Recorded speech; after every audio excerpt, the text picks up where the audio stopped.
So, exclusive lang po for Manila din. Yung road na nakita nyo, first cove nun is the Marina, Papaya Cove. Pangalawa to, residential. Kasi ma'am, 13 coves to na magkakadikit. So, yung ibang coves natin, 13 yan ma'am, di ba? Scuba diving sa ibang cove, may iba't ibang activities. Pero yung, kumbaga, pinakabahay natin sa second cove lang. Residential dito lang. Kasi ito yung pinakamatibay. So, yung isang cove na yun, pwedeng pumunta yung nag-stay dito o no? Lahat po ng members may access ng 13 coves. Ah, okay. So, iba yung mga facilities na nandun, saka yung dito Iba sa yung ano? mga activities na nandoon. Oh. So, iba rin yung nandito. Like yung scuba diving natin, hindi naman pwede sa beach po. So, sa ibang cove yun. So, mayroon magkakati. So, okay pala. Kasi hindi naman sila dito.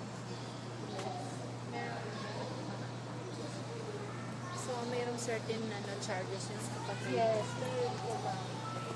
Bawat activities. Ang fee lang po sa guest fee natin na 500 is all the swimming facilities and gym, locker, library. At the rest naman, may bayad na. Lahat. Itong ito, wala naman yan. Meron na.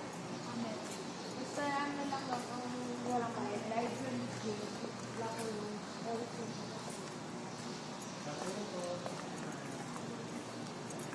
And we have basket sa labas, you can kapag.